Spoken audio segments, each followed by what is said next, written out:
യുക്രൈന്റെ ദീർഘകാലമായ NATO അംഗത്വ സ്വപ്നങ്ങൾക്ക് കനത്ത തിരിച്ചടിയാക്കി രാജ്യത്തിന്റെ മുൻ സൈനിക മേധാവി ലവേരി സലുഷ്നി നടത്തിയ വെളിപ്പെടുത്തൽ അന്താരാഷ്ട്ര തലത്തിൽ വലിയ നയതന്ത്ര ചർച്ചകൾക്ക് തിരികൊടുത്തിരിക്കുകയാണ്. വർഷങ്ങളായി പാശ്ചാത്യ രാജ്യങ്ങൾ യുക്രൈന് നൽകിക്കൊണ്ടിരുന്ന അംഗത്വ വാഗ്ദാനങ്ങൾ കേവലം സാങ്കല്പിക കഥകൾ മാത്രമാണെന്നും യുക്രൈൻ ഒരിക്കലും നാറ്റോയിൽ അംഗമാകാൻ പോകുന്നില്ല എന്നാണ് സലുൻഷി തുറന്നടിച്ചിട്ടുള്ളത്. റഷ്യക്കെതിരെയുള്ള പോരാട്ടത്തിൽ രാജ്യത്തെ നയിച്ച പ്രമുഖ സൈനിക നേതാവിൽ നിന്നുണ്ടായ ഈ പ്രസ്താവന കൈവിനെയും പാശ്ചാത്യ സഖ്യത്തെയും ഒരുപോലെ പ്രതിരോധത്തിലാക്കിയിട്ടുണ്ട്. നാറ്റോ ഉച്ചകോടികളിലും അന്താരാഷ്ട്ര വേദികളിലും യുക്രൈൻ ഉന്നയിക്കുന്ന പ്രധാന ആവശ്യങ്ങളിലൊന്ന് തങ്ങൾക്ക് കൃത്യമായ അംഗത്വ തീയതി വേണമെന്നതാണ്. എന്നാൽ അമേരിക്ക ഉൾപ്പെടെയുള്ള മുൻനിര നാറ്റോ രാജ്യങ്ങൾ യുദ്ധം തുടരുന്ന സാഹചര്യത്തിൽ യുക്രൈനെ സഖ്യത്തിൽ ചേർക്കാൻ തയ്യാറല്ലെന്ന ഉറച്ച നിലപാടിലാണ്. കൃത്യമായ ഒരു സമയപരിധി പ്രഖ്യാപിക്കാൻ നാറ്റോ നേതാക്കൾ തുടർച്ചയായി മടിക്കുന്നത് സലുഷ്നിയുടെ പ്രസ്താവനയ്ക്ക് ആക്കം കൂട്ടുന്നു. യുക്രൈന്റെ നാറ്റോ അംഗത്വം തങ്ങൾക്ക് അംഗീകരിക്കാനാകാത്ത ചുവന്ന വരയാണെന്ന് റഷ്യ ആവർത്തിച്ച് വ്യക്തമാക്കുന്ന പശ്ചാത്തലത്തിലാണ് ഈ പുതിയ സംഭവ വികാസങ്ങൾ. നാറ്റോ അംഗത്വം എന്ന ലക്ഷ്യം കയ്യെത്തും ദൂരത്തല്ല എന്ന തിരിച്ചറിവ് യുക്രൈന്റെ ഭാവി സുരക്ഷാ നയങ്ങളിൽ വലിയ മാറ്റങ്ങൾക്ക് വഴിവെച്ചേക്കാം. പരമ്പരാഗതമായി അമേരിക്കൻ നേതൃത്വത്തിലുള്ള നാറ്റോയെ മാത്രം ആശ്രയിക്കുന്നതിന് പകരം യൂറോപ്യൻ രാജ്യങ്ങൾ മാത്രം ഉൾപ്പെടുന്ന പുതിയൊരു പ്രാദേശിക സുരക്ഷാ സഖ്യം രൂപീകരിക്കുന്നതിനെ കുറിച്ചുള്ള ചർച്ചകൾ നയതന്ത്ര വിദഗ്ധർക്കിടയിൽ സജീവമായിട്ടുണ്ട്. ബ്രിട്ടൻ, പോളണ്ട്, ബാൾട്ടിക് രാജ്യങ്ങൾ തുടങ്ങിയവരുമായി ചേർന്ന് പുതിയ പ്രതിരോധ കരാറുകളിലേക്ക് കടക്കാൻ കീവ് നിർബന്ധിതരായിരിക്കും. ഈ രാഷ്ട്രീയ ആഘാതങ്ങൾക്കിടയിലും റഷ്യ യുക്രൈനു നേരെ നടത്തുന്ന ആക്രമണങ്ങൾക്ക് കൂടുതൽ തീവ്രമാവുകയാണ്. തലസ്ഥാനമായ കെവിലും പരിസര പ്രദേശങ്ങളിലും സൈനിക ലോജിസ്റ്റിക് കേന്ദ്രങ്ങളെ ലക്ഷ്യമിട്ട് റഷ്യൻ സൈന്യം രാത്രികാലങ്ങളിൽ വൻതോതിലുള്ള കൃത്യതയാർന്ന മിസൈൽ ഡ്രോൺ ആക്രമണങ്ങൾ നടത്തിയതായി മോസ്കോ അവകാശപ്പെടുന്നു. യുക്രൈനിയൻ സൈന്യത്തിന് വൻതോതിൽ ഡ്രോണുകളും അനുബന്ധ സാങ്കേതിക വിദ്യകളും വിതരണം ചെയ്തിരുന്ന സംഭരണശാലകളും ഗതാഗത കേന്ദ്രങ്ങളുമാണ് പ്രധാനമായും തകർക്കപ്പെട്ടത്. കൂടാതെ തന്ത്രപ്രധാന തുറമുഖ നഗരമായ ഒഡീസയ്ക്ക് സമീപം പാശ്ചാത്യ രാജ്യങ്ങളിൽ നിന്ന് സൈനിക സാമഗ്രികളുമായി വന്ന 3 ചരക്ക് കപ്പലുകൾക്ക് നേരെയും ആക്രമണം ഉണ്ടായതായി റഷ്യൻ പ്രതിരോധ മന്ത്രാലയം വെളിപ്പെടുത്തുന്നുണ്ട്. യുക്രൈനിലേക്കുള്ള പാശ്ചാത്യ ആയുധ വിതരണ ശൃംഖല പൂർണ്ണമായും വിച്ഛേദിക്കുക എന്ന ലക്ഷ്യത്തോടെയാണ് റഷ്യ ഇത്തരം ആക്രമണങ്ങൾ ശക്തമാക്കിയിരിക്കുന്നത്. വടക്കൻ മേഖലകളിലും തീരദേശങ്ങളിലും ഒരേ സമയം ആക്രമണം ഘടിപ്പിക്കുന്നത് യുക്രൈന്റെ പ്രതിരോധ നിരയെ തളർത്താൻ ഉദ്ദേശിച്ചിട്ടുള്ളതാണ്. മുൻ സൈനിക മേധാവിയുടെ പ്രസ്താവന യുക്രൈൻ രാഷ്ട്രത്തിൽ ഉണ്ടാകുന്ന തരംഗങ്ങൾ ചെറുതല്ല.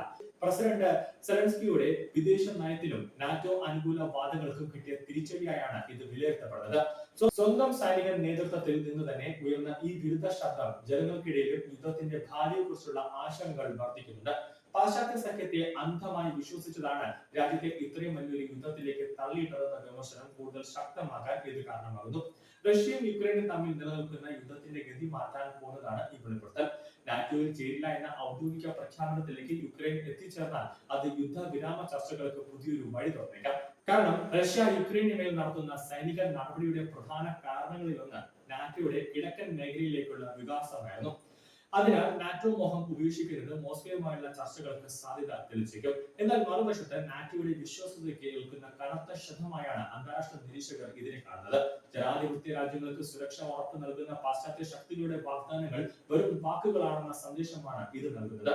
യുക്രൈനെ പോലെ ഭീഷണി നേരിടുന്ന മറ്റ് ചെറിയ രാജ്യങ്ങൾക്കും നാറ്റോയുടെ പിന്തുണയിൽ സംശയം ജനിക്കാൻ ഈ സാഹചര്യം ഈടാക്കും. അമേരിക്കയിൽ നടക്കുന്ന രാഷ്ട്രീയ മാറ്റങ്ങളും ഈ വിഷയത്തെ നേരിട്ട് ബാധിക്കുന്നുണ്ട്. യുക്രൈനിലുള്ള സാമ്പത്തിക സൈനിക സഹായങ്ങൾ വെട്ടിക്കുറയ്ക്കണമെന്ന് വാദിക്കുന്ന ഒരു വിഭാഗം അമേരിക്കൻ രാഷ്ട്രത്തിൽ ശക്തരാണ്. അമേരിക്കൻ പിന്തുണയിൽ അനിശ്ചിതത്വം നിലനിൽക്കുന്ന സാഹചര്യത്തിൽ നാറ്റോ അംഗത്വം നിഷേധിക്കപ്പെടുന്നത് യുക്രൈനെ കൂടുതൽ ഒറ്റപ്പെടുത്താൻ സാധ്യതയുണ്ട്. ഇതിനെ മറികടക്കാൻ യൂറോപ്യൻ യൂണിയൻ സ്വന്തമായി പ്രതിരോധ ശേഷി വളർത്തിയെടുക്കേണ്ടത് അത്യാവശ്യമായി മാറിയിരിക്കുന്നു. യൂറോപ്പിന്റെ ആകെ സുരക്ഷാ അന്തരീക്ഷത്തെ തന്നെ ഇത് മാറ്റിമറിക്കും. നാറ്റോയ്ക്ക് പുറത്ത് ഒരു സുരക്ഷാ സഖ്യം രൂപപ്പെട്ടാൽ അത് യൂറോപ്പിൽ പുതിയ ചേരിതിരിവുകൾക്ക് കാരണമായേക്കാം. ജർമ്മനിയും ഫ്രാൻസും ഉൾപ്പെടെയുള്ള പ്രധാന യൂറോപ്യൻ ശക്തികൾ റഷ്യയോട് സ്വീകരിക്കേണ്ട നിലപാടിനെ ചൊല്ലി ഭിന്നതയാണ്. ഒരു വശത്ത് റഷ്യൻ ഭീഷണിയും മറുവശത്ത് നാറ്റോയുടെ പിൻവാങ്ങലും യൂറോപ്പിനെ വലിയൊരു നയതന്ത്ര പ്രതിസന്ധിയിലേക്ക് തള്ളിവിടുന്നു. സൈനിക ശക്തി കുറയുന്നതും ആയുധക്ഷാമം നേരിടുന്നതും യുക്രൈനെ സംബന്ധിച്ച് വൻ വെല്ലുവിളിയാണ്. പാശ്ചാത്യ രാജ്യങ്ങൾ നൽകുന്ന ആയുധങ്ങൾ മാത്രമാണ് നിലവിൽ യുക്രൈനെ പിടിച്ചു നിർത്തുന്നത്. ലോജിസ്റ്റിക് കേന്ദ്രങ്ങൾക്ക് നേരെ റഷ്യ നടത്തുന്ന രൂക്ഷമായ ആക്രമണങ്ങൾ കൂടിയാകുമ്പോൾ മുൻനിരയിൽ പോരാടുന്ന സൈനികർക്ക് കൃത്യസമയത്ത് സാധനങ്ങൾ എത്തിക്കാൻ കഴിയാത്ത അവസ്ഥയുണ്ടാകും. യുദ്ധം ദീർഘകാലത്തേക്ക് നീണ്ടു നിൽക്കുന്നത് യുക്രൈന്റെ സാമ്പത്തിക മേഖലയെ പൂർണ്ണമായി തകർത്തിട്ടുണ്ട്. പുതിയ നിക്ഷേപങ്ങളോ സുരക്ഷിതമായ അന്തരീക്ഷമോ ഇല്ലാത്ത രാജ്യത്ത് അടിസ്ഥാന സൗകര്യങ്ങൾ വീണ്ടും തകരുന്നത് പുനർനിർമ്മാണ പ്രവർത്തനങ്ങളെ സങ്കീർണമാകുന്നു.